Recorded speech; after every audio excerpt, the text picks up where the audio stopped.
one day I got in the mirror, and when I just broke down and started crying. And I couldn't believe all the things that I had done. Like literally, I was so upset with myself that I allowed myself to live like that. Like I literally broke down. So one thing I realized, the Most High not raising no punks. So something's probably coming down soon where we're going to have to fight as a people, you know what I mean? But my focus is different. You know, I love my people and I'm ashamed of the things that I've done to my people, you know, whoever it is. I really am ashamed and I've repented from it. But at the same time, ain't no punks over here. Ain't no cowards. You know, I still got them things and I still will pop you upside your head.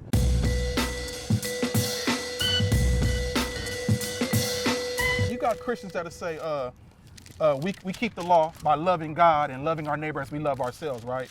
So I don't know if you ever heard that before. So I deal with a few idiots. I like to call them idiots because the ones that use those scriptures, they like to argue and debate me, you know. So he gonna bring it out, the scripture on that. The two greatest commandments, right? The two greatest commandments. Listen to this. The book of Matthew, chapter 22, verse 37. So this is the scripture they like to use to try to convince themselves that they keep the law. Go ahead.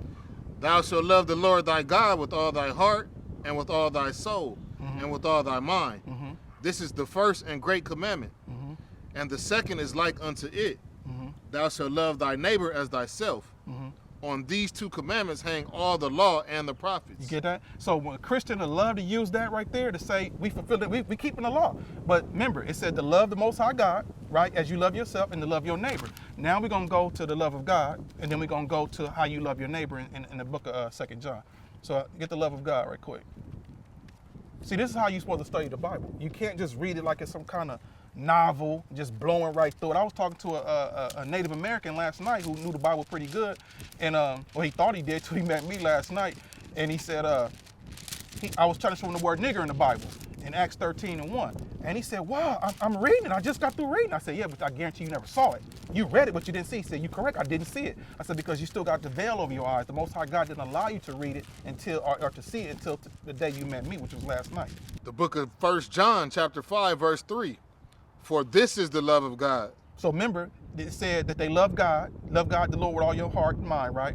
On these two things hang the commandments, right? Hang all the law, loving your neighbor and loving God. Go ahead. For this is the love of God, that we keep his commandments, and his commandments are not grievous. You see that? So that's see how the Christians need to get this precept to that, to get the understanding that they don't love God. You think you love God. That's like a husband or a wife. Like if you married or you got a girlfriend, how many times have you said in your mind, you don't love me? How many times she told you she didn't think you love her?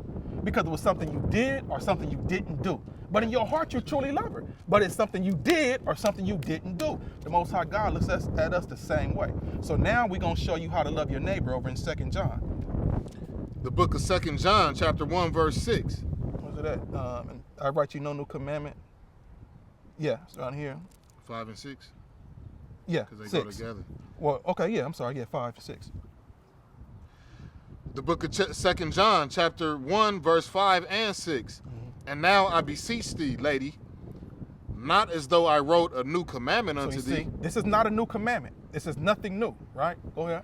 But that which we had from the beginning. So we had it all the way from the beginning, and that's nothing new. Go ahead. That we love one another. See? So remember, we talked about what diverse Christians like to use, that we love one another with all our hearts and our soul, and our neighbor, and we're going to love God as we, with all our hearts. Go ahead.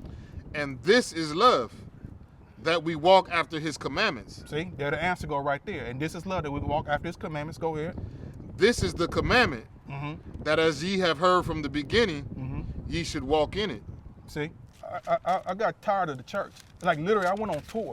If you can compare it to like an artist, a rapper or whatever, like I went on tour for real, from church to church to church. And every time I got to church, oh, we want you to preach. We want you to do this, we want you to do that. Like I've been on KJLH preaching everything, heavy rotation. My services in heavy rotation, all that. But I'm like, man, they want to put the Darth Vader robe on me and all that. Come on, this is the women walking up with tutus on and hoe heels on, which I call them hoe heels, you know what I'm saying? Or whichever one be nice, call it harlot heels.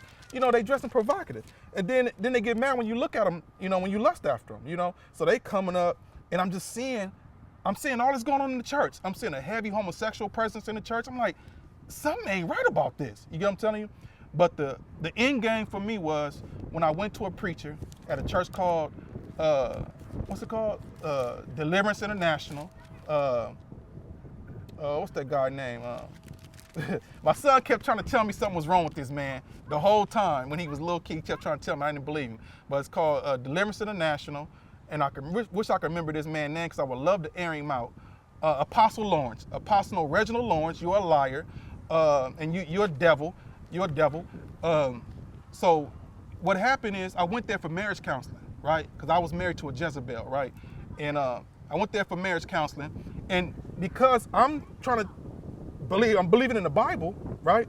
My wife come into the marriage counseling with jeans on, with tight jeans and a fishnet. The holes are so big in the fishnet shirt, you couldn't even catch fish if you wanted to, right? And a tank top under it. You know what I mean? So he told her, but she said to him, right? This is the end game for me. She said, yeah, he don't like what I got on right now, and I sure don't. You know, I told him I sure don't. You disrespecting me. You know what I mean? So then he said, well, I don't see nothing wrong with what she got on. Then he told her to stand up and turn around. Man, she swung her butt right in his face, and he looked at me and said, oh, no, nothing's wrong with what she got on. I was like, I'm done, right? And then he told me, he said, brother, you're rigid. I said, rigid? And I'm pretty good with words, you know what I mean? So I said, man, how you using that word against me? He said, well, you want things to be the way they are written in the Bible. I can't flip, right? I almost did a flip that day. I almost did a backflip. Like I couldn't believe this apostle told me that, man. Then he turned around and told me he wanted me to come be a preacher at his church. Oh man, get the hell up out of here, man. Get out of here. You made a comment about a lot of homosexuality is now being a part of the church. Right. But we also live in a society where we have to accept people's sexual choice. No, you don't. Okay, speak on that. Who told you that? Do I have to accept you if you was a murderer? Do I have to accept you if you was a pedophile? I don't have to accept you. Right? But what I do have to do is accept you as a human being, right? So my thing is, I don't see homosexuals according to the scriptures, they're gonna get death in the end. But they're no different than anybody else who committing a sin. You follow what I'm saying? Well, what if some people are born with born with these sexual desires, right? Whether it's maybe genetic, right, or it's part of their DNA. Right. I've been around little kids for a long time, and I've seen little bitty kids. I said, dang, yeah, he gay. You feel what I'm saying? Or you can see the spirit on a little young girl, like, oh yeah, she gay. Do you accept the idea that some people are actually born this way, or? I can, but let me tell you, it could be from the womb, right? It's two things. It's two things. That the chemicals that we're consuming, through food, you know, can be doing it. But what they go back to? They go back to sin, right?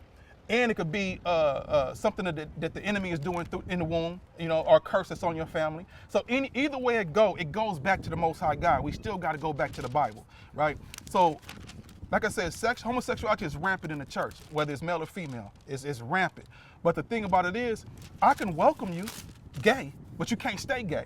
That means this word is not working for you. That means you're comfortable in your sin. I don't want to be around you. So the scriptures are very clear, cut and dry on homosexuality. Cut and dry. But it's not. But let's be fair. It's not just clear on homosexuality. It's clear on adulterers, fornicators, on murderers, on thieves. It's on liars. It's very so they get butt hurt, and we gonna start a movement really soon that I'm being bullied by the LGBT community because that's what they doing. They just bullying everybody. I don't have to accept you. I can accept you as a human being. I don't have to accept your lifestyle because that's the unclean lifestyle. I don't accept that. No. The book of Leviticus, chapter 20, verse 13. If a man also lie with mankind, as he lieth with a woman, both of them have committed an abomination. They shall surely be put to death. Their blood shall be upon them. Right. So I didn't say that. So homosexuals, do they not read out of the same Bible? Those who are so-called believers? They read out of the same Bible, but they choose to ignore that. The book of Romans, chapter 1, verse 24. Wherefore God also gave them up to uncleanness through the lust of their own hearts. See, so the Most High God gave them over to that. He gave them up to that because of the lust in their heart. He know your heart. So that when the Bible talks about the heart, it's talking about the mind. So he know that's all that's going through your mind. So he gonna give you up to that because you're not repenting. You actually enjoy it. Go ahead. To dishonor their own bodies between themselves. See. Verse 26. For this cause God gave them up unto vile affections. Mm-hmm. For even their women did change the natural use into that which is against nature. See, so that's against nature because it's against it because the natural use of the woman is for a man to be with her, to put seed into her and to give birth to the seed, to be that helpmate, to replenish our nation as Israel.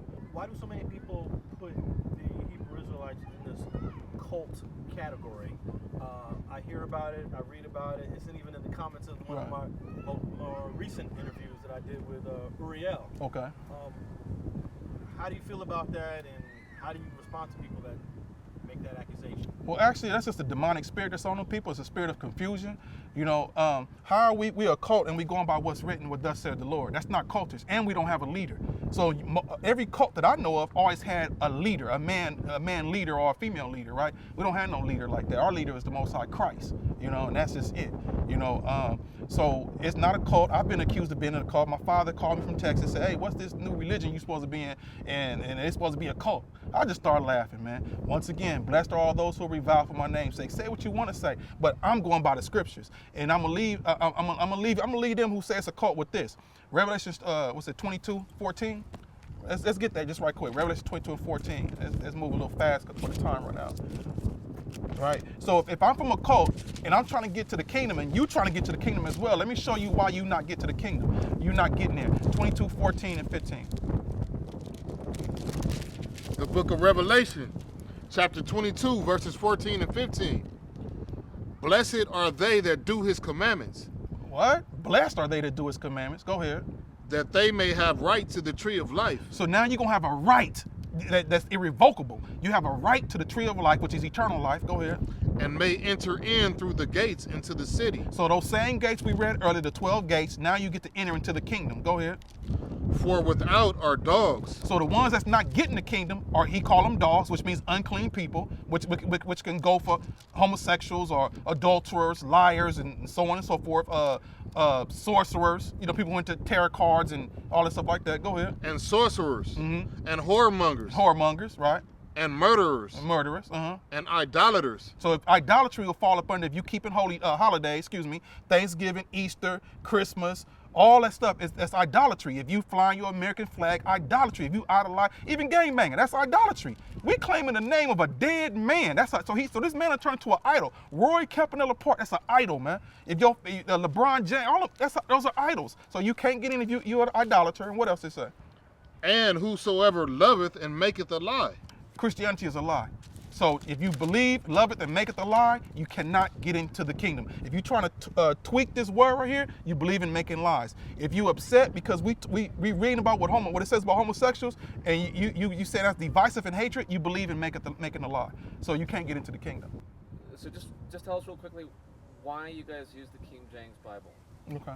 Well, the King James is the most accurate that we believe. I'm sorry. The King James Bible is the most accurate that we believe. And then we also know that King James was an actual black man. You can Google Black King James. You can Google it. You can look on his family crest. It says the House of Jacobus on there, right? They'll try to finagle and change what Jacobus mean.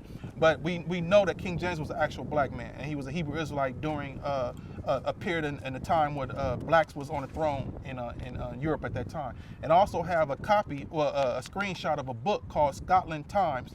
It says the Court of King James, and it got a black man on the cover. So this is the King James is the most accurate that we believe in. It's the most accurate, especially if you pair it up with the Greek and Hebrew concordance. It's the most accurate for us.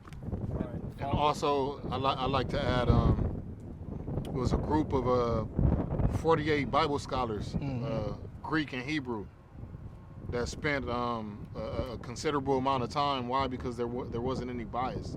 You know, when we were in captivity back in Rome and Greece, the Bible was translated by 72 Bible scholars, but it was always to the king's, to his liking. You see what I'm saying? So when the King James Bible came along, it was mainly to be put in its original format, as close as the scripts and the manuscripts were. In an English version. In an English version. Have any of you learned Hebrew and gone back to the original texts?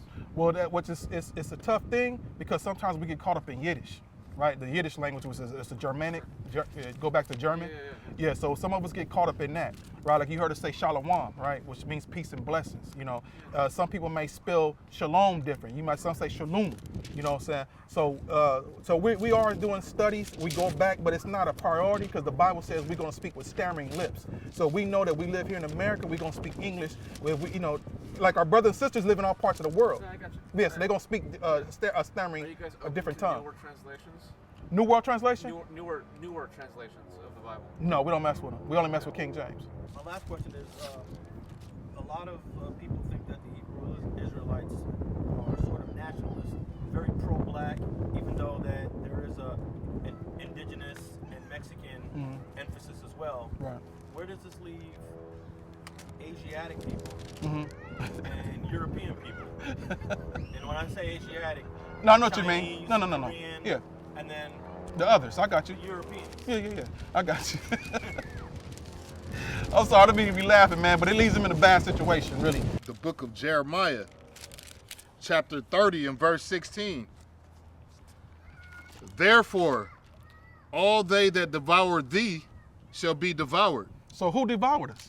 We already know. You don't have to say it just in case you don't want to say it, but we all know who devoured us, Now who we're destroyed talking us. about the European slave The trade. European slave trade and the Arabs. It was a sub-Saharan And the slave trade. Africans. So who sold us to the European? The Africans did, right? Who sold us off to the Arabs? The Africans did, right? The Hamites. So yeah, they all got to pay for that, bro. They all got to pay for that. Go They ahead. haven't paid yet. No, they haven't paid yet. How they pay when we haven't been judged yet? See, so ain't nobody saved. Ain't nobody reaped what they sowed necessarily all the way, because now you got to pay in the spirit and the soul. The spirit and the soul got to pay. The flesh might pay now, but the spirit and soul got to pay as well. Go ahead. Therefore, all they that devour thee shall be devoured, and all thine adversaries, every one of them, shall go into captivity. It said every one of them. It didn't leave out. There's no wiggle room right there. There's no negotiation. All of them going to go into captivity. Go ahead. And they that spoil thee shall be a spoil, and all that prey upon thee will I give for a prey. See? So that answers your question dealing with the other nations outside of Israel, right? Go ahead. You got one more. The book of Revelation, chapter 13 and 10. Oh, yeah. Well, I'll start with verse 9. If any man have an ear, let him hear. He that leadeth into captivity, So who led us into captivity? I would say The Europeans No, the and the Arabs. The Arabs. Europeans and the Arabs. Don't And the the Arabs Africans. predate the European slave trade? It predated, but it's called the sub-Saharan. So now we got to also deal with all of the captivity, which was the transatlantic slave trade as well. Go ahead. he that leadeth into captivity shall go into captivity. See, so I didn't say that. We just answering your question. Go ahead. He that killeth with the sword must be killed with the sword. See, so there's no negotiation. Say you must be killed with the sword. Go ahead. Here is the patience and the faith of the saints. See, so I have to have patience and I have to have the faith that knowing that the Most High God is gonna avenge us. He's gonna give them back their due justice. Thanks for watching StreetGangs.com.